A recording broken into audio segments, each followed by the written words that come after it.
Hello. This is the contest. Fantasy footy show so nice we record it twice. I'm Jesse.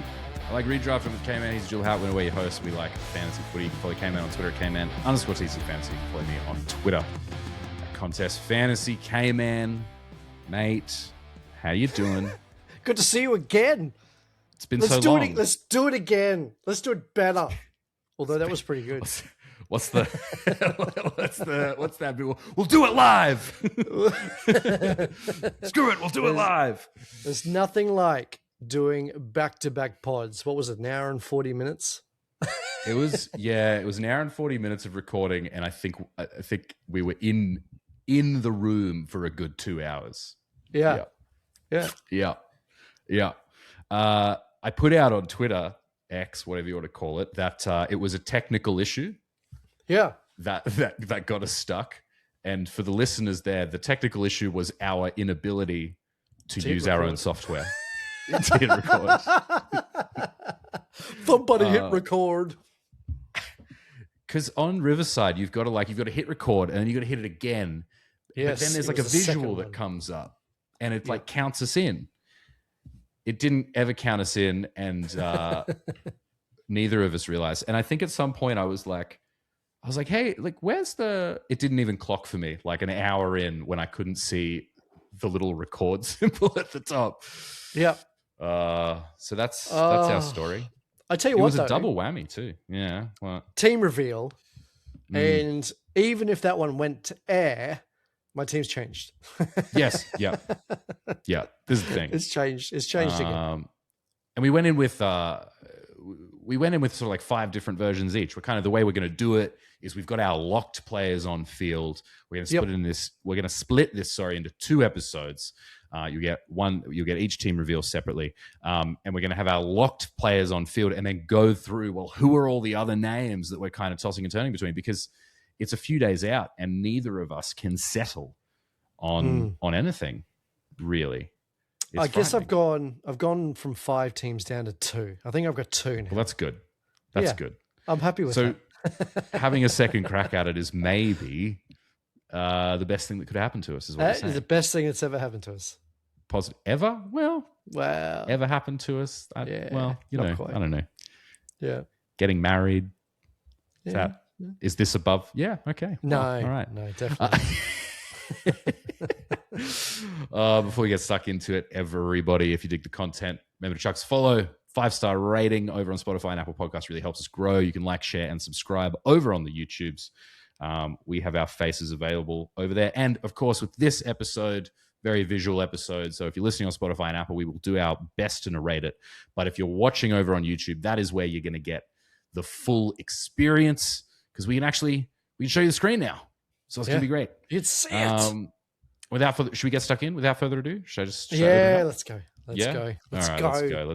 We don't need to. We've been through this once already. We don't need to drag it out any further. Okie dokie. I'm just being a bit slow with the old sharing of the screen. There we go, everybody. So we're going to go through my team first, and we'll go line by line. We'll start with the defensive line. As you can see, if you're watching on YouTube, you can see the locked-in players, or essentially, there's one player on here that's a bit, maybe not 100% locked, but I'll talk about that.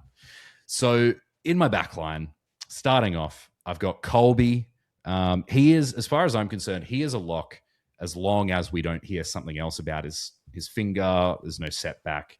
Other than that, he's locked in. I got Dan Houston. So that's Colby at D2. I got Dan Houston at D3.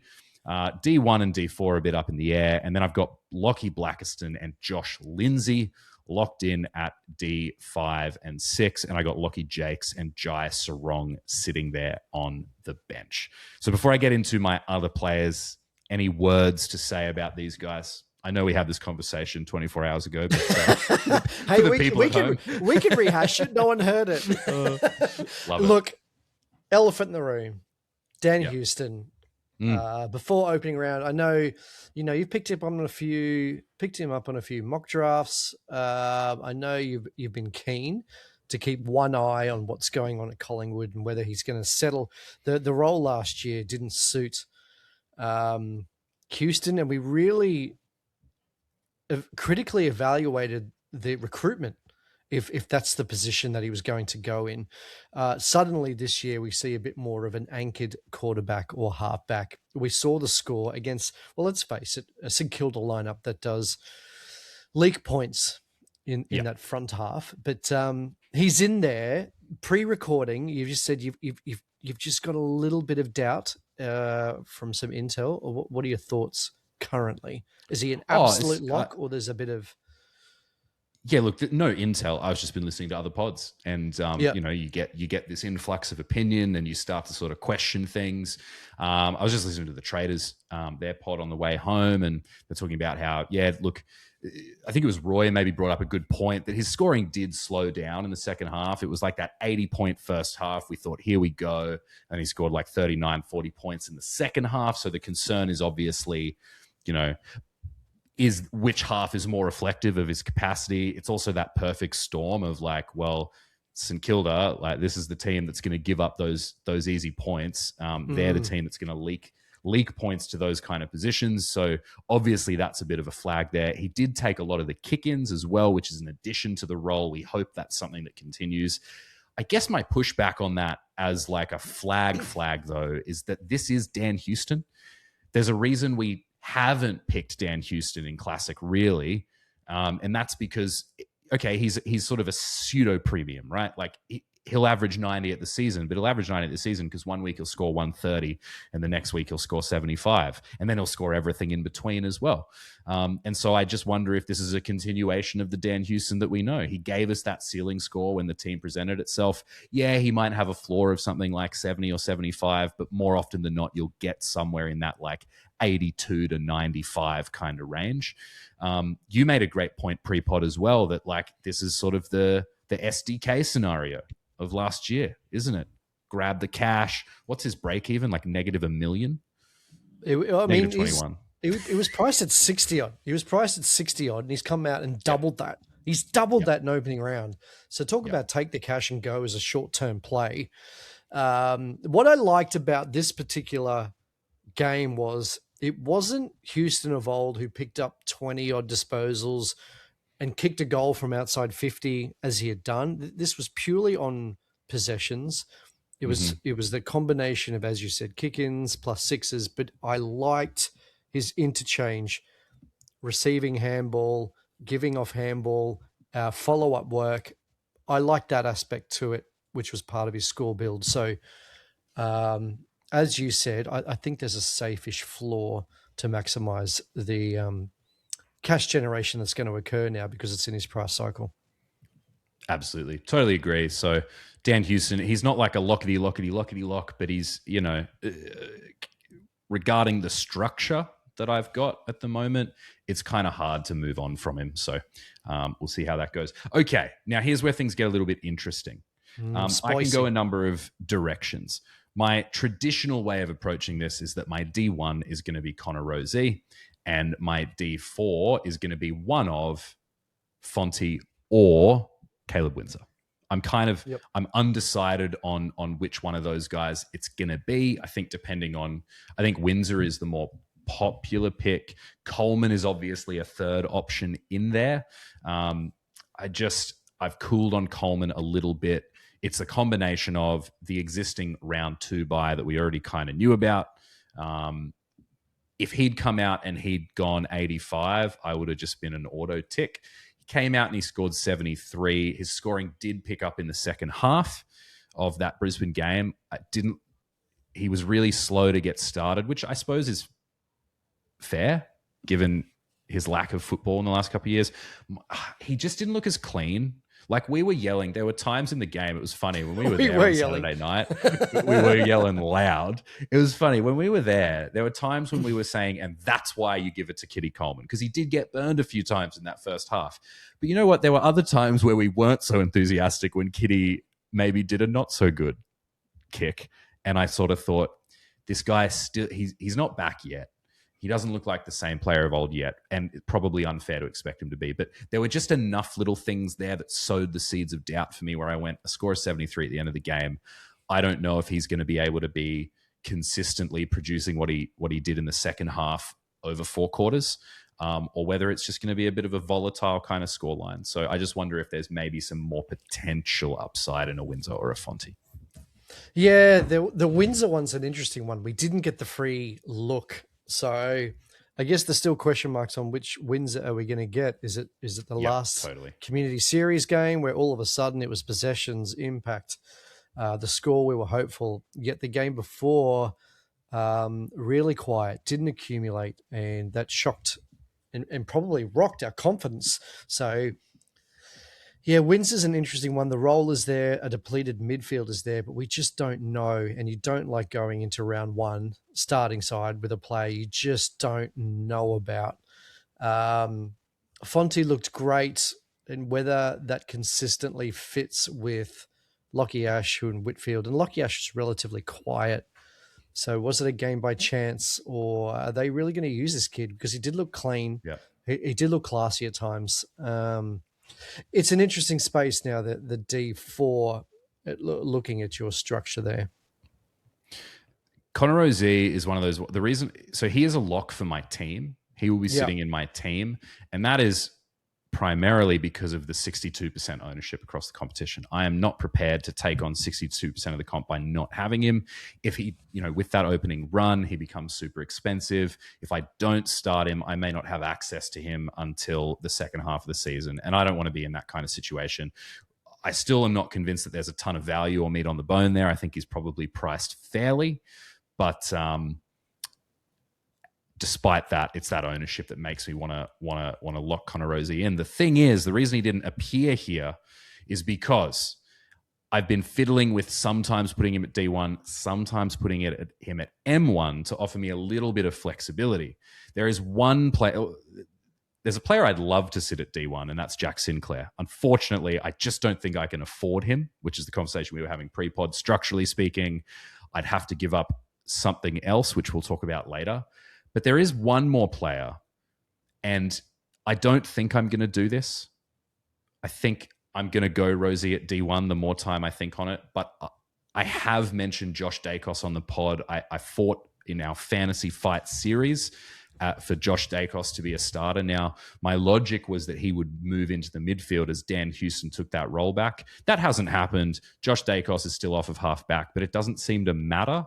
The flag is obviously, again, it was St Kilda, and maybe that's an inflated score, but I think he looked absolutely fantastic. So I just wanted to, it's not off the table. I'm leaning towards Rozee at this D1 spot and playing a more straight bat, but I do think Josh Dacos is an option. It's obviously that round 2 bye that impacts that. And that would mean there's another player in my midfield I'd have to switch out for someone else in order to do that. Yeah, the buys, they're starting to accumulate, and that's what I guess happens when you look at the opening round players and you see some scores and you want to change your side. Well, they've all got a buy coming up. Do you think the Houston positional switch frees up Josh Dacos a bit more? Does he push up to stoppage? Does he push out to the wing? He has less accountability in that defensive 50, which probably coincided with his scoring. Do you think that could be a consistent and sustainable implication, or do you think it was pure chance, MCG, St Kilda, and they just didn't put enough attention into those players? Look, probably a bit of both, but I think Collingwood have been really intentional with their language this preseason about how they want to play. They've been talking about modelling their play off of Brisbane and really utilising that power out of half back, referencing guys. They've directly referenced guys like Dane Zorko. We know that we've got other players in the team who help along with that. Win a Darcy Wilmot last year, it was a Jasper Fletcher. So I think the first part of what you said is absolutely right. They probably complement each other in combination with the game style that Collingwood really want to prioritize this year. Yep. But it was the perfect storm of those factors alongside they were playing St Kilda at the MCG. They came out with a bang. It was humming for all of them. I mean, Dacos came out and scored Nick Dacos came out and scored like a 142 as well. Like everyone, I think Pendles scored a ton, I think. Who was the other defender? There was a lot of Maynard. Maynard scored like a 119 or something like that. Yeah. So it was pretty, and that is the flag on this game, I suppose. But so at this stage, I'm leaning Rozee, but I was impressed with Josh Dacos, and because he was someone who was already on my watch list, that was a bit of affirmation in what he could potentially do this year. And I suspect he could very easily be a top 6 defender coming out of the year. Okay. Midfield time. I got a lot of locks. D1 is not locked, or it's sort of not locked. It kind of depends on, if Rosie's there, then that's my D1 and Dacos is back here. But if Rosie sits here, then it actually probably becomes Goulden at D1 and then Butters at D2. This bottom line of my midfield is pretty well locked in. So we got Darcy Parish at D5, Tanner Bruin at D6, Jack Carroll at D7, and Jagger Smith at D8. Probably the same D5 to 8 as almost the entirety of the competition, I'd anticipate. I got Blamires and I got Dersma sitting on the bench, and I do have Sam Grill currently sitting in my utility. Put him in that spot just because of that DPP status. Thoughts about this current lineup before I get to my non-locks? Well, I'm very interested about your non-locks. Goulden, it's funny, if I jump in the DeLorean back to yesterday, I was praising Goulden. What a cracking game, 120 points. And Tom Hale said something this morning that actually clicked. And I remember thinking about it when I was watching it.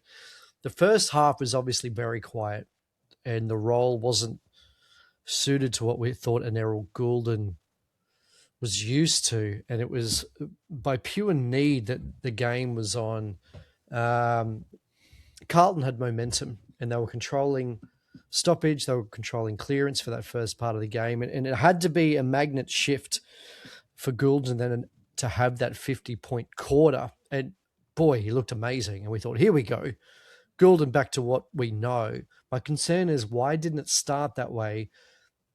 And why did a structural change have to enforce that? So it's got me thinking, is this now, if something goes wrong, we put in Goulden in the midfield to fix it? Are there other plans for Goulden? And as Tom said, so analytically, the run to start for Goulden, I mean, he goes into a Brisbane Lions next, and notoriously he doesn't score well against the Brisbane Lions of that experienced setup. Dunkley, I think, will want a better game after what his output was on the weekend. So what's his average against the Lions? Oh, off the top of my head, I have no idea. Oh, I thought it was on the screen. Yeah, No. Okay. I get DFS open. Hang on.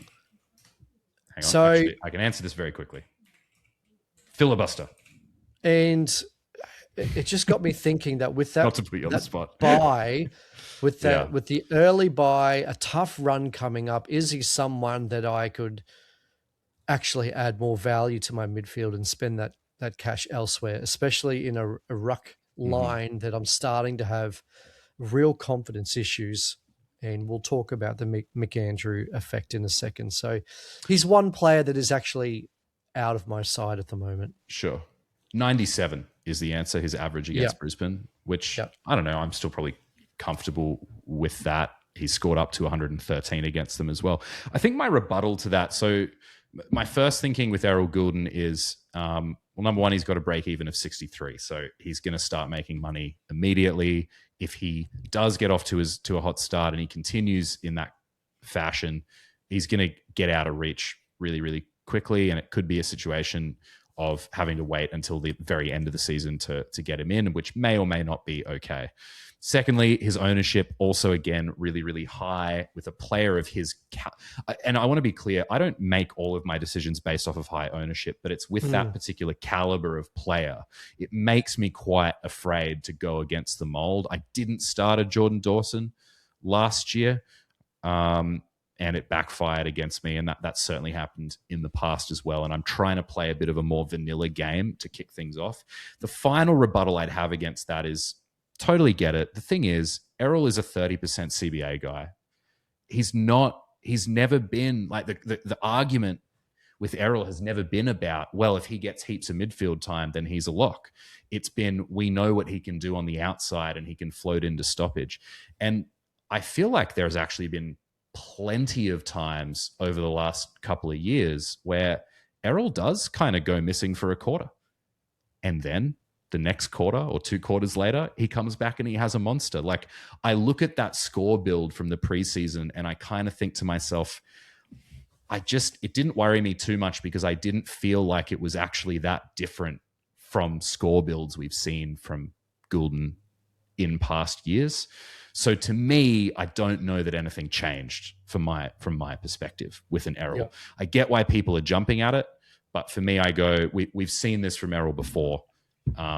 He's a guy that when the game's on, he's going to be on. He might have some quiet quarters every now and again, but I think he'll kind of, generally speaking, make up for that. So I'm still comfortable having him in there.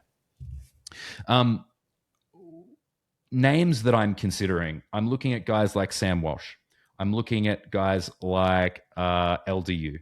And I'm actually looking at some other names here and realizing that I probably aren't. I'm probably not interested in any of them anymore. So Sam Walsh. Well, the other names are like Finn O'Sullivan, Xavier Lindsay, Christian Petrarca. I've been fiddling with like moving Christian Petrarca into my midfield this preseason, but I think I'm now decidedly against that because I just don't think there are enough forward options that I'm confident in to fill that slot. So he's in my forward line. Finn O'Sullivan is a fun player, but to me, he replaces a Tanner Bruin. He doesn't sit in addition to a Tanner Bruin. And same with a Xavier Lindsay. So for me, Sam Walsh is still going to sit in here. Where's this going up here? There, trying to remember. Errol Goulden's going to be M1, Zach Butters M2, Sam Walsh is going to be in there, and then I've still got a Jack Steele sitting there. I think Jack Steele is the guy that I'm actually coldest on out of these options. We looked at Sam Walsh, and for me, I think there's two ways you can look at it, and I think we both sit on opposite sides of that coin. You can either go, he had 32 disposals and he only scored 99 points. Oh my gosh, that's not what we want. Or you can look at it and you can go, man, he has that role. He's in the role that we wanted. He racked up the pill like nobody's business.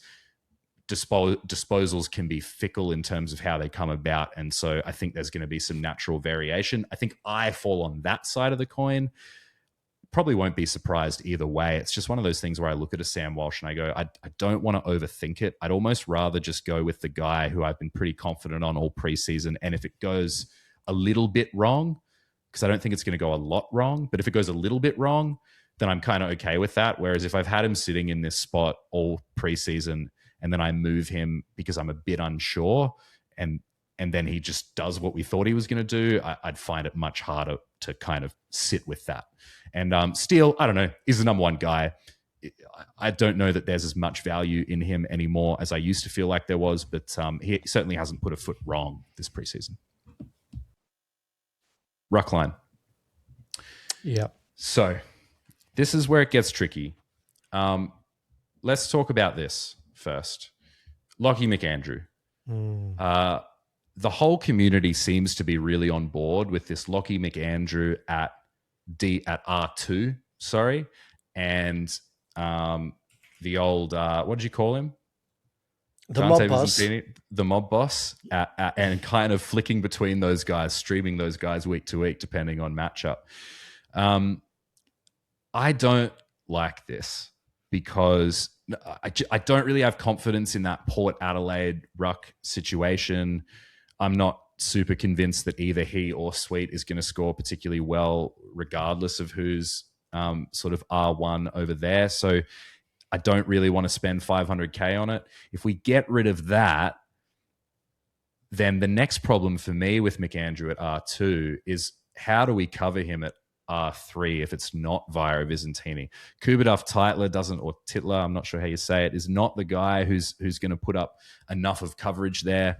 Maybe you could put in a Zizi, a Zach Ostelski, because he might have a couple weeks of job security, but I don't want that guy covering my R2 spot or having to rely on that. I just don't know that there's anyone else there. And so the question for me is that if something does go wrong, I know that the theory is that there is legit job security for McAndrew, but if something goes wrong with that situation and he's not R1 anymore, or if he gets injured or whatever it is, what do you do? Where do you go from there? How do you get up to it, to the next guy? And who do you have to trade out in order to do that? I just feel like, unless I'm missing something, I feel like that situation's been kind of glossed over. I can't see Rob spending a whole season down in the Sandful I think he could have been sent back just to get some form, get some confidence, come back in. I mean, who else are you going to ruck? Thilthorpe has a back issue. I just don't have the confidence that he's going to be that sole guy. And as you said, the R3 is the issue. So you're going to have to make some pretty structural changes either in a midfield or a defensive line to be able to fix that. And it's just an area we've seen in the past. The ruck line is not a line you want to fiddle with, especially when our top tier are normally and traditionally our most consistent and high scorers. So it's just a blanket no for me. He's got a relatively tough run as well against some seasoned rucks. So for those coaches out there who see the upside across other lines, yeah, go for it. Just for mine, it's too much fiddling around. Just to highlight that run, he's got a D-Cam in round 1, a Tim English in round 2. He does play the Cats in round 3, so that's fine. But then he's got Freo in round 4, where it's going to be who knows what combination of Mason Cox, Sean Darcy, Luke Jackson, Pitnet in round 5, SDK in round TDK, in round 6. He's got what probably an established Draper / Fort combo in round 6. Like it just kind of keeps going. So I agree with you. It's fraught for me, and I don't really want to mess around with it. So then I'm left with, and I actually don't have locks here. I'm looking at Luke Jackson, Darcy Cameron, Brodie Grundy, Tim English. I see the argument of Tim English as being like, well, he'll probably be R1, so lock him in. I get that. For me, it's just he's so expensive that it kind of messes with how much money I can take into round 1 in the bank. So then Brodie Grundy seems to be the best balance between affordability and long-term upside, but he is still really, really expensive.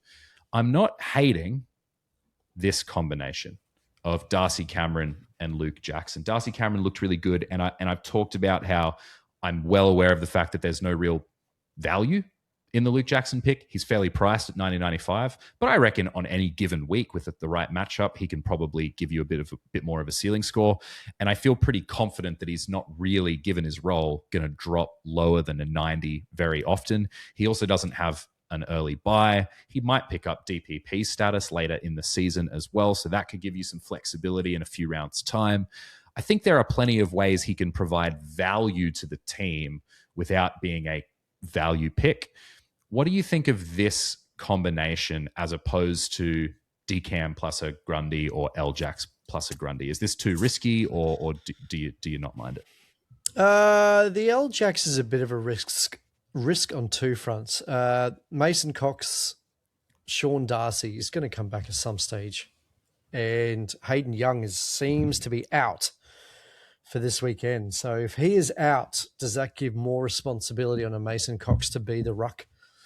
And potentially LJax loses some ruck time, has some midfield split time, has some forward time. Yeah, that gives me a big question mark on how they're going to structure up with LJax. So Darcy Cameron, I'm highly interested in.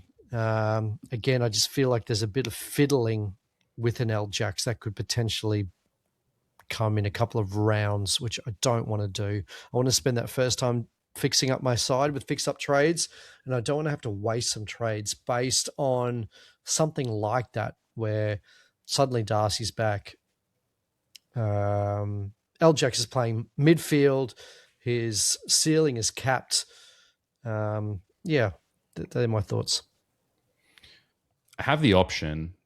No, I don't. If I go Darcy Cameron, based on my current team, I actually can't get those more expensive guys. So if I'm going to go a Darcy Cameron with this particular build, I have to go a Luke Jackson. If I go a Luke Jackson, I can kind of go him plus any of these guys.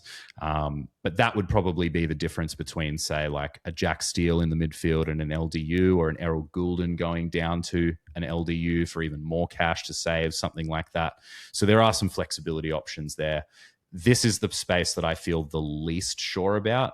And this combo here is most certainly going to change between now and the weekend. My forward line is pretty well locked in.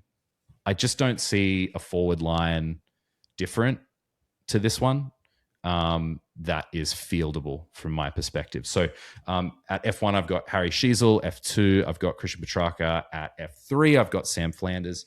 F4, I've got Josh Rochelle. F5, Connor Buderick. F6, Devin Robinson.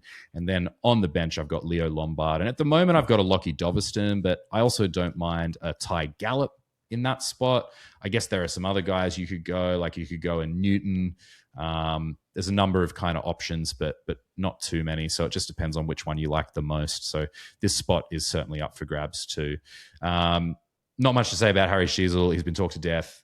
I think everyone's kind of locking him in. Track, you can't go past with that break even after his performance in opening round. Connor Buderick is just an absolute lock, as is Sam Flanders. Sam Flanders may be nervous in Q1 on the weekend, but obviously he came back and did what we all knew he would. And Josh Rochelle, I've pretty much firmed on, because I think in terms of Rochelle, it's either Rochelle, C-Mac, Mateus Philippou, Sam Lawler, or Murphy Reed. And I don't really have confidence in any of those other names, but I at least have confidence that Adelaide has been relatively straightforward about their intentions with Josh Rochelle. So that's kind of where I'm firming up. Any thoughts on that forward line, or does it look pretty by the numbers? Yeah, by the numbers. You've just said it. I don't have confidence in anyone at F4, and it just seems that Rochelle is number one of that crop. Yeah, and he's also a bit cheaper than a couple of those other names as well, so that kind of helps. So there you go. There's Team Channel. The final thing that I'm not super comfy with is that my remaining salary is 66 grand. I like going into round one with at least 100K and ideally closer to 200K. So I'm definitely going to be fiddling around with that over the next couple of days, probably doing some work in this midfield space to see, are there some other options that I'm comfortable with, and in the ruck line as well, where I can maybe finagle an extra 40K to get me up to 100 and still field a team that I'm really, really confident in. So that's Team Channel. Team Channel. I'll zoom out so that anyone on. Did you talk about utility? I mentioned that I have Sam Grill in utility. So really, in terms of my rookies, so that's Blackiston sort of pseudo rookie. Lindsay, Jake, Sarong, Blamiers, Dersma, Smith, Carroll, McAndrew, Lombard, Doverston, Grill. It's really just Doverston that's kind of the position that's rotating in and out between him and maybe Gallop, essentially. But everyone else, Dersma is just kind of there because I just don't know who else to put there. So I'll be interested to see if you have anyone different. But that's Team Channel. Cool. All right. Well, everyone, that's episode 1 of the team reveals. I just clicked. Do you want outro? Do you want me to cancel? Oh yeah, outro's fine. No, outro's good. That's episode 1. You'll catch us tomorrow for K-Man's team reveal. Thank you so much for joining us. Really, really appreciate it. I just said what the next episode is going to be. Another team reveal. If you enjoy the content, follow us.